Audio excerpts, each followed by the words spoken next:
another like I was wrestling at the time, and I came out of this match and I was just so fucking pissed off.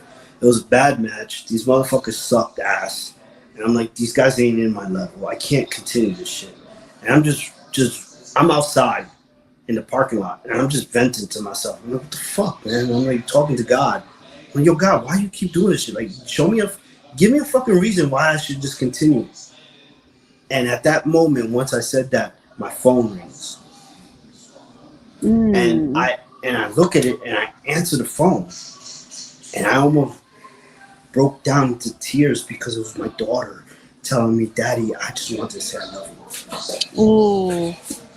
God works through other people for sure. Yeah, and For I mean, sure. that shit. I mean, even right now, it still hits me. So, um, people, we need to speak up because Yeah. we've been through roads and we're sharing it, so you don't go through the roads. You know what I'm Yes. saying? And if Yes. you are going through the road, then let's find an alternate road for you to, to get out of that one because that's Yes. not the right one. So, Listen, my daughter's 15 years old. She saw me. I never drank in front of her, but that doesn't mean I was a good mother. I was hungover. I was depressed. I was all these things.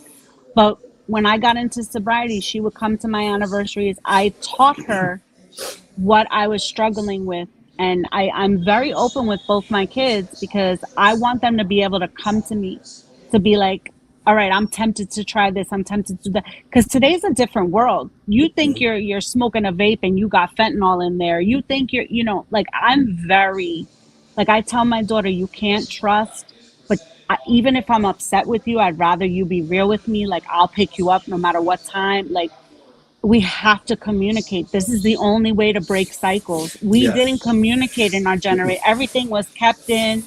Mm-mm. Nobody says nothing. Look, I mean, my family told people my sister died of a brain tumor. Like, you're not supposed to talk about AIDS because that means she's bad. Like, Yeah.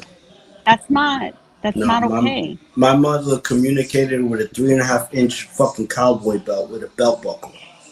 Like, yeah, yeah. You know. So yeah, I agree.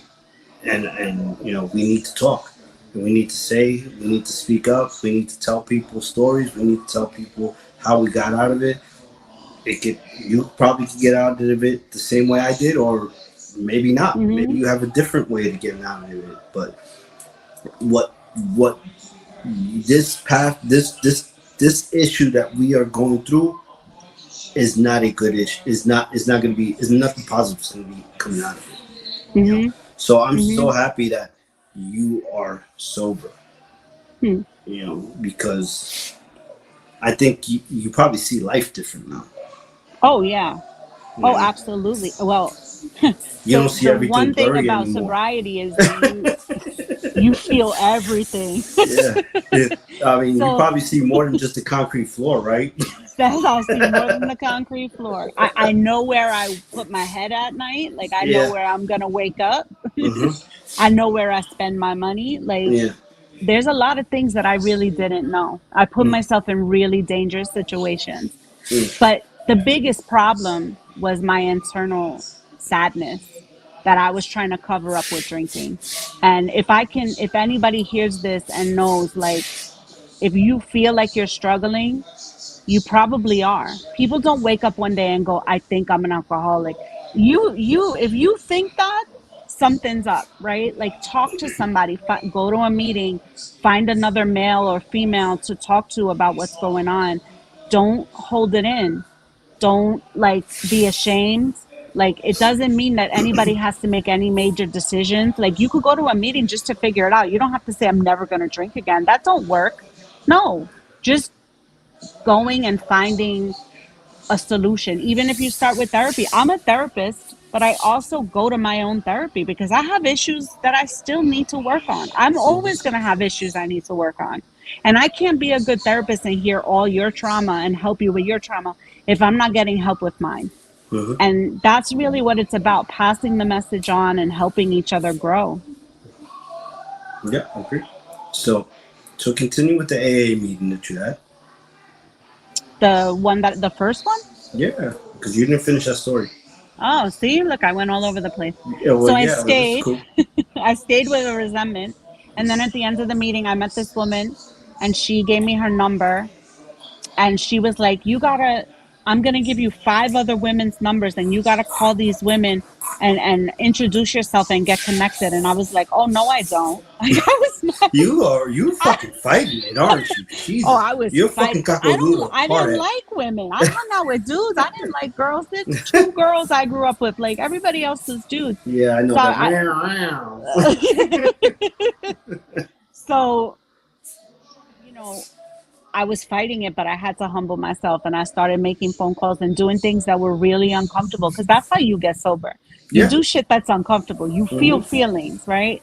Yeah. And then eventually I found someone else that I had to be my sponsor. They took me through the steps. I started doing commitments down to earth, which was in Manhattan College. I was every Tuesday and Friday night opening the meeting, closing the meeting, meeting other people.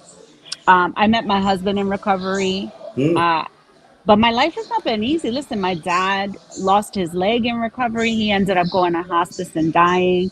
My husband relapsed several times. Mm. I had a baby in recovery. Like life happens. I didn't drink though because I had people that I could go to let it out. Like it's not about not drinking anymore. Now it's about my thinking. It's about letting out all the terrible thoughts I have and the things that I feel so bad about that I wish I could get high or drunk over. Now I just deal with them. And that's a blessing. That's a blessing. Yes, it is. So I know earlier you mentioned about men and dating with your alcoholism, right? So explain that. Go into more detail now how that affected you in alcoholism. Okay. So I have codependency. Mm-hmm. So that means that I want to find someone that's a little sicker than me so I can save them and rely on them getting better so I don't have to look at myself. I also felt like I needed a man in my life to give me some sort of identity. And my dating was like, I would call it the rollover effect. So if I'm in a relationship with you and things start to go sour, I already have someone else lined up so that when we break up, I roll right into the new relationship. I did that my whole life. So I was never single and I was never sober. So everything I did, like, granted, when I say never sober, I went to work sober, I did stuff like that. But Mm. when it came to partying and sex and communication and all that stuff, that I had to drink to do that. So I had relationships like my daughter's father, who's not in my life anymore. I was dating him on and off for 3 years, drunk. Like he was my drinking partner. And then we had a baby, and I stopped drinking. I didn't get sober. I just stopped drinking Mm-hmm. and didn't even know that I was all messed up. And now I'm going through pregnancy with a man that I realized I didn't even really know because I only knew him drunk, like seriously. Yeah. So when I got sober, I had to learn who I was. I had to learn why I thought I needed men so much. Like I, I should be with a man because I want to, not because I feel that I need to. Mm-hmm. So I had to learn about that. So I took that with me into the program and I started dating guys in sobriety, which you're not supposed to do in the first year, but I was still crazy. Like my mind was still all messed up.